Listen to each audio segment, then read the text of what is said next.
All right, ready for a deep dive that'll probably make you hungry. Oh, yeah, definitely. We're digging into Ryan Trahan's search for the top 5 best restaurants in America. This video, though, it's so much more than just like a food review, you know? Yeah. It gets into like all these fascinating things, you know, like culinary culture Yeah. and regional differences, and even, you know, the whole psychology behind like why we enjoy certain foods. Exactly. It's like, you've got this guy, Ryan Yeah. Trahan, who's famous for like avoiding vegetables at all costs. Yeah, And he ends up at the #1 vegan restaurant in the country. that's what I love about a good deep dive, you know? You never know where it's going to take you. Exactly. So get ready, listener. We're about to take you on a virtual food tour across the USA. All right. Our first stop is Una Pizza Napolitana in New York City. Coming in at number 5. Number 5 on Ryan's list. Yeah. And he just raves about the atmosphere, Yeah. the fresh ingredients. And you won't believe this, he actually eats some veggies. I know. It's amazing. It's crazy. It really makes you think about how, like, the whole atmosphere of a place Yeah. can actually change how we experience food. Yeah. There's all this research that shows that, when you're in like a pleasant, nice environment, Yeah. you actually enjoy your meal more. Totally. It's like, think about it. Yeah. Dim lighting, the smell of fresh bread, Yeah. the clinking of glasses. Yeah. All those little details, they kind of work together to create this like really positive dining experience. It's like priming you for the main event, you know? Exactly. And speaking of the main event, Ryan starts off with appetizers. Uh-huh. He goes straight for the burrata, and Yeah. he calls it the best cheese he's ever had. Wow. Then we get this awesome close-up shot of the chef making the pizza Yeah. in this like wood-fired oven, and it's like Ryan's just mesmerized. You can totally see that anticipation building, right? Like having that open kitchen lets you see everything that's happening. It's like you're part of the process. Yeah. So your senses are heightened. Yeah. And then when the food finally arrives, it's just like, It's amplified. what? Oh, yeah. The whole thing is just elevated. And keep in mind, Yeah. this is all happening in a packed restaurant. Really? Yeah, people are literally waiting outside for tables. Wow. And Ryan even points out how, like, exclusive it feels to be there, Like, you're part of this special club. It's interesting how that whole idea of exclusivity makes something even more desirable. Right. You know, like when something's hard to get, Yeah. it suddenly becomes way more appealing. Like a limited edition sneaker or something. Exactly. So in this case, the long wait, the limited seating, Yeah. it all adds to that, To the mystique. the mystique Yes. of the restaurant. Yeah, Makes it seem even more valuable. exactly. Yeah. So pizza's done, but Ryan, being Ryan, has to get dessert. Of course. So he goes for the gelato and a surprise espresso. Nice. He even jokes about not wanting to leave. Yeah. He's just loving the vibe. Yeah. And he wraps it up with a simple, pizza, yeah, Pizza, yes. which is like his little catchphrase. Classic Ryan. Yeah, it's funny how he ties his whole experience back to trying vegetables, Yeah. It's like even the most stubborn food aversions can be overcome Right. with the right atmosphere, the right presentation. Yeah. And of course, And delicious food. delicious food. Can't forget that part. All right, moving on to number 4 on Ryan's list. Gordon Ramsay's Hell's Kitchen in Las Vegas.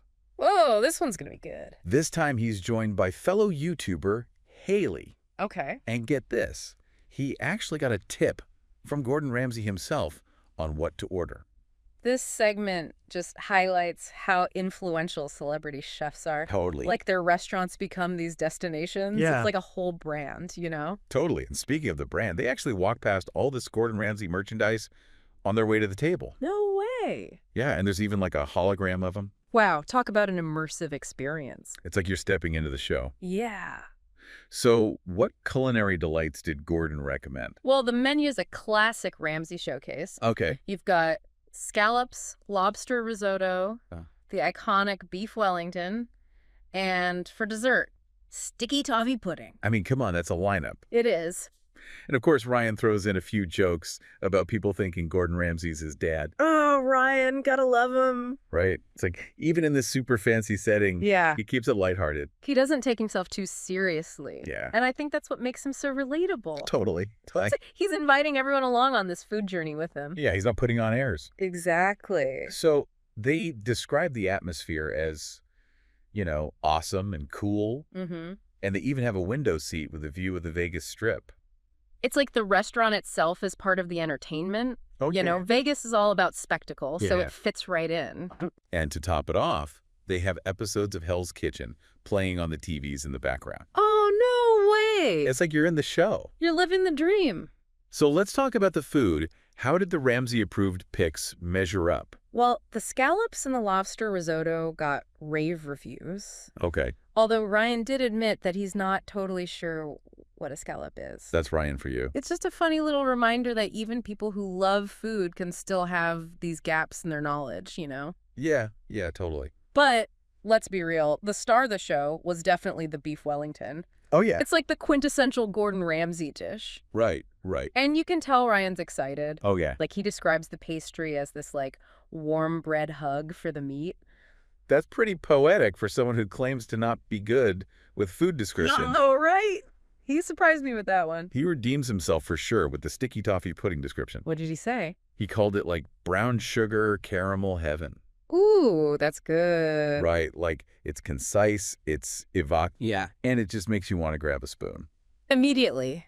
It's funny how his language evolves throughout the video, you know? Yeah. Like as he experiences these more sophisticated dishes, his descriptions get more nuanced, more expressive. It's like he's developing a palate for words as well as for food. Exactly. Yeah. Oh, and Haley even does a little review in Gordon Ramsay style. Oh, no. What'd she say? She yells, "It's raw." Classic. It's all in good fun, but it shows you how much influence these celebrity chefs have, Yeah. not just on the food we eat, Mm-hmm. but how we talk about it. It's true. They become cultural icons, you know? Like Wow. catchphrases, their mannerisms. Everything. It all seeps into how we think about food.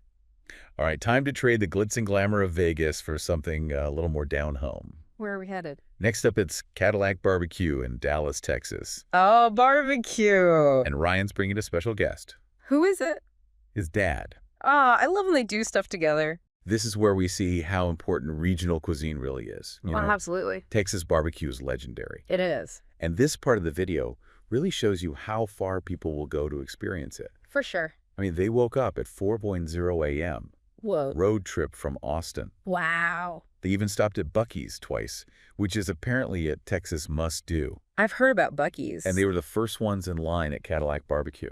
Dedication. And get this, Ryan even interviews a guy who flew all the way from Finland just for this barbecue. No way. I mean, that says something about Cadillac BBQ's reputation, right? Definitely. But it also speaks to how popular Texas barbecue is, like, worldwide. Yeah, it's globally recognized. So what is it about Texas barbecue that makes it so special?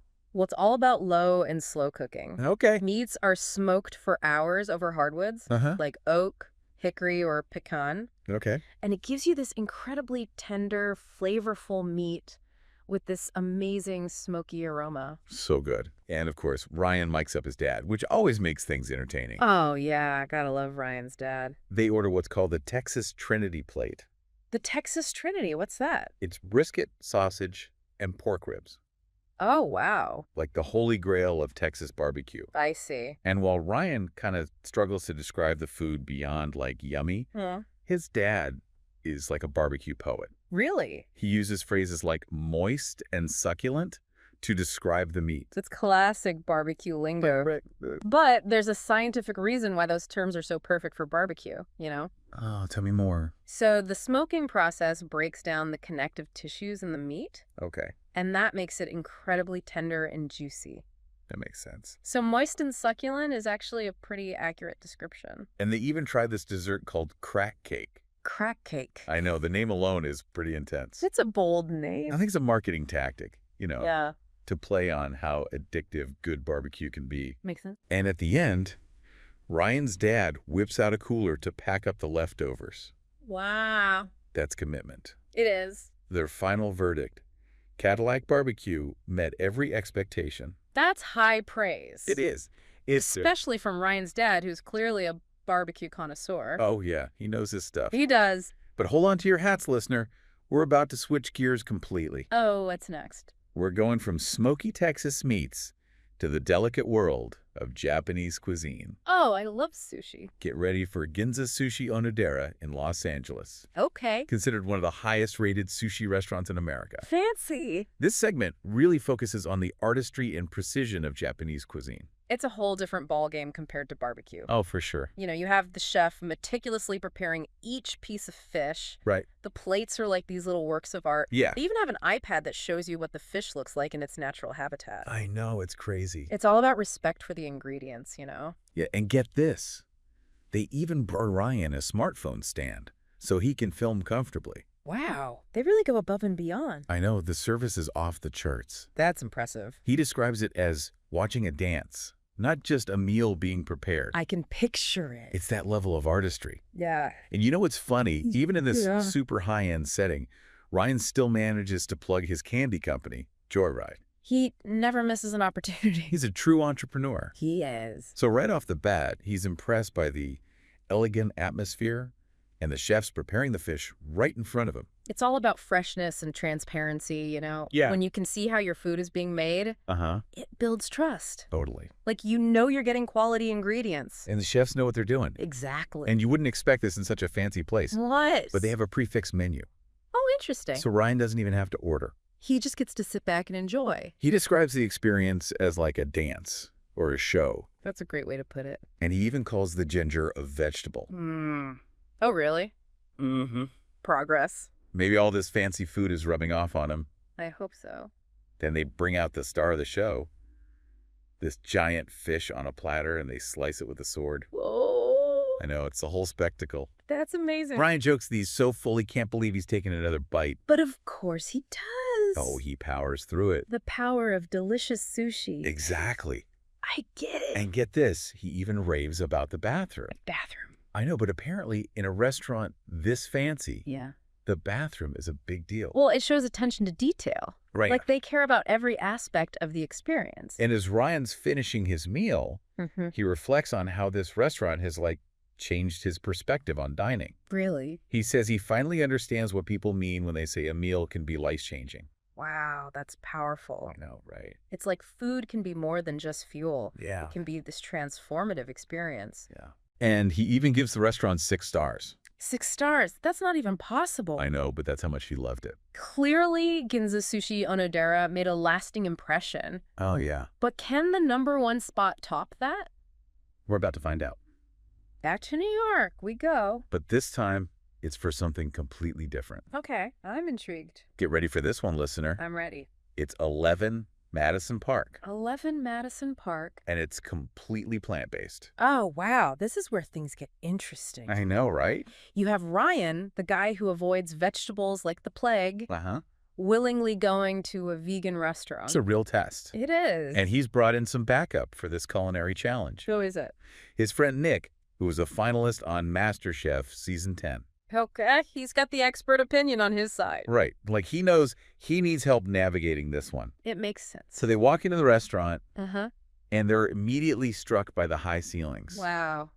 And the elegance of the whole place. Sounds fancy. Oh, yeah. And they even get the coveted corner table, Ooh, prime real estate. which Ryan seems pretty excited about. It's all about those little details, Right. They add to the whole experience. So they're seated. Okay. They're given hot towels. Uh-huh. And then the first course arrives. Uh-huh.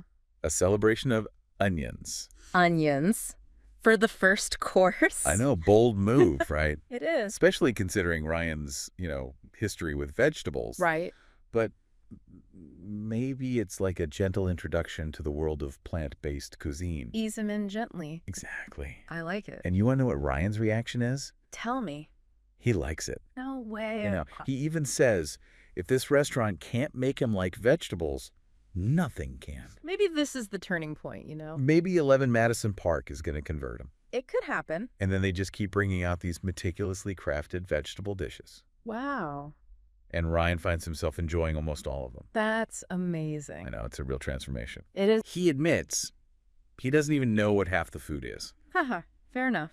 But he's clearly impressed By everything. Okay. The service, the beautiful kitchen, the overall experience. It's like the whole package is contributing to his enjoyment, Right. It's not just about the food on the plate anymore. Yeah, it's the whole ambiance, the atmosphere. And he checks out the bathroom, which apparently is so fancy it has lotion. Lotion in the bathroom. That's next level. It is. It is. Oh. But then dessert arrives. What is it? And he's kind of underwhelmed at first. Really? What is it? It's mochi and grapey. Mochi and grapes. That's it. I know, right?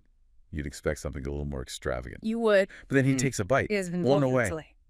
By grapes. It's like even something as simple as grapes can be elevated to a gourmet experience. It's all about the execution. In the right hands. Yeah. It's amazing what these chefs can do. It really is. So after 4 hours, and I don't know how many courses there's, Ryan leaves 11 Madison Park with a full stomach and a newfound appreciation for plant-based cuisine. It's like he's gone through a culinary awakening. He doesn't say it explicitly, Right. but you can tell he's proud of himself for stepping outside his comfort zone. Yeah. And embracing the challenge. That's a great message for everyone, you know? Yeah. To be open to new things. To try things that might scare you a little bit. Exactly. Because you never know what you might discover. You might just surprise yourself. Absolutely. So what's next on our deep dive? Well, we've unpacked Ryan's top 5 picks. But now it's time to savor the aftertaste. Okay. I like where this is going. What are the bigger questions Yeah. this culinary journey has sparked? Right. What are the lasting flavors? I'm ready. Stay tuned for the next part, Okay. where we'll explore those lingering questions. Can't wait. Okay, so we just went on this crazy culinary journey with Ryan. Right. From perfect pizza in New York Yeah. all the way to Texas barbecue. It was quite a trip. I'm honestly stuffed just thinking about all that food. But it's not just about, like stuffing our faces. Right. Ryan's adventure actually reveals like a lot about how we think about food and maybe even like the human experience in general. Ooh, okay. I'm intrigued. Yeah. Lay some wisdom on me. All right. So first of all, Ryan's list shows how like dining, Yeah. it's not just about, needing to eat anymore. Right. It's like a whole experience now. It's become an event. Exactly. Exactly. Yeah. Like these restaurants, they're not just places to grab a bite. Yeah. They're destinations, like events. Yeah. Opportunities to make memories. Like, remember when Ryan called Ginza Sushi Arnaderia a dance or a show? Oh, yeah, totally. It's so true. Like it's about the whole presentation, the ambiance, It's about creating a feeling. Exactly. It's like going to a concert. Yeah. It's not just about the music. Right. It's the energy, Uh-huh. the crowd, feeling like you're part of something bigger. Exactly. And then, we have Hell's Kitchen, Oh, yeah. which shows how big of a deal celebrity chefs are these days. Oh, yeah, for sure. People want to go to these restaurants, Uh-huh. not just because the food might be good, It's a whole aura, right? but because they're connected to, like, a famous person. Yeah, like you're almost dining with Gordon Ramsay, Right, exactly. even if he's not actually there. So it's not just about what's on the plate. Oh, It's the whole package. the chef's reputation, the design of the restaurant, Yeah. the stories, the emotions, The brand. Yeah, the whole brand. And that ties into this whole foodie culture thing. Oh, yeah, totally. People are, like, way more adventurous with food now. They know more about it. They're willing to spend more money on it. For those unique dining experiences. Right. And you know what I think plays a big role in that? What? Social media. Oh, absolutely. Everyone's posting pictures of their food, Yeah. the restaurants they go to. Yeah. It's like social currency. It is. Yeah. Yeah. Food has become aspirational. You see these perfect dishes, Mhm. these gorgeous restaurants online, And you're like, I gotta try that. and you just want to be a part of it. It's FOMO. Food FOMO. Yeah, food FOMO. I love it. But it's not just about, the fancy places, Right. Cadillac BBQ, Oh, yeah. that shows that regional specialties are still, like, super important. Absolutely. There's this authenticity, Mm-hmm. a connection to history and tradition, That you don't get everywhere. which you just can't replicate Right. in some super high-end experimental kitchen. Cadillac BBQ isn't just serving food. Right. It's serving a piece of Texas. And it's not just the food itself, it's the whole ritual around it. Yeah, the language. Remember how Ryan and his dad were talking about the right way to describe barbecue? Oh, yeah, totally. It's like a secret code. It's like they're in the club, you know? Only true barbecue lovers understand. And it creates this feeling of, like, community. The belonging, yeah. You're not just eating, You're part of something bigger. you're part of a tradition. A legacy. And speaking of tradition, Okay. let's talk about the Well, elephant in the room. the elephant in the room. Okay. Or, maybe the vegetable on the plate. All right, let's talk about it. How did Ryan, the veggie avoider, Right. not just survive, Yeah. but actually thrive at a vegan restaurant? 11 Madison Park, right. 11 Madison Park. That's where things got really interesting. This part of the video, it really challenges how we think about plant-based food. Yeah. It's not just, tofu and sprouts anymore. It's so much more than that. These chefs are pushing the boundaries, creating dishes that are both delicious. And beautiful. Yeah. And he went in, a little scared. Yeah, understandably. But he came out praising onions and grapes. He did. He even said, if 11 Madison Park can't make me like vegetables, nothing can. I think that says a lot about how plant-based dining is evolving. Yeah. It's not just for, vegans and vegetarians anymore. They're becoming mainstream. Exactly. Which is like a good thing. It is. It needs to appeal to everyone. If we want more people to eat more plant-based foods. Exactly. Yeah. So I'm wondering, did 11 Madison Park turn Ryan into a veggie lover? Ooh, good question. Did it spark a revolution in the Trahan household? I mean, it makes you think. Right. Like, how much does our environment actually affect our taste buds? Right. Would Ryan have enjoyed those dishes as much if he was just eating them at home? Alone. Yeah, by himself. With no fancy atmosphere. No fancy service, no, social pressure to, Yeah. Because we all know food tastes better on vacation, right? Oh, definitely. It's like a scientific fact. It's psychological, Right, it's the whole experience. Yeah, your surroundings, your mood. Everything. The people you're with. Exactly. All of that affects how we taste things. And speaking of the people you're with. Okay. Ryan wasn't eating at these restaurants alone. He had his crew. Yeah, his dad, Haley, Nick from MasterChef. Their reactions probably influenced him too. Right. We're social creatures. We are. And food is like a social thing. Yeah, we eat together. We talk about it. Bond over it. So it's not just about what's on the plate. It's who you're sharing it with. I like that. It's a good reminder. But let's shift gears for a second. So let's talk about something Ryan brought up a lot. Okay, what's that? Entrepreneurship. Ah, yes. The Joyride Empire. The Joyride Candy Empire. He was not shy about promoting his business. Even in these fancy restaurants. It's interesting how he weaves that into his whole food journey. Right. It's not just like a random ad. Yeah. It's part of his story. Exactly. And people connect with that. It's like he's not just selling candy. Right. He's selling his dream. His passion. His hustle. Yeah, he's inviting people to be a part of it. And that's smart marketing. Oh, it's brilliant. It's inspiring. Yeah. It shows that you can be successful and still enjoy these amazing experiences. Yeah, it's a good reminder to support small businesses too. So after this deep dive into Ryan Trahan's food world, what have we learned? What have we learned? Food, it's more than just something we eat. Right. It's culture. It's social. It's personal growth. It can even be a business. Yeah, it can be a whole lot of things. And it's constantly changing. Who knows what the future holds for food? Who knows? But one thing's for sure. What's that? We're always going to be hungry for more. Oh, yeah, that's for sure. Speaking of hungry for more, yes, our deep dive isn't over yet. Ooh, there's more. We've talked about Ryan's top 5. But now we got to savor the aftertaste. Okay, I like it. What are the bigger questions this whole thing has brought up? Yeah. What are the lasting flavors? Stick around for the final part. With final course. Where we'll explore all that and more. Okay, we're back for the final part of our deep dive into Ryan Trahan's food adventures. It's amazing how, this simple video about restaurants can lead to so many bigger conversations, right? Yeah, I know. It's like we started with pizza and ended up talking about, the meaning of life. Well, maybe not the meaning of life. Okay, maybe not that deep. But we definitely got into some interesting stuff about taste, culture, the whole human experience. Yeah, it's like peeling back the layers of an onion. I like that analogy. Right. You start with one thing, and you end up somewhere totally unexpected. Exactly. So where do we even begin with all these layers? Well, let's start with something that's been kind of lurking in the background this whole time. Okay. The fact that taste is, totally subjective. Right. Ryan's list. It's all based on what HE likes. But it makes you wonder, what actually makes a restaurant the best? Yeah. Is it the ingredients?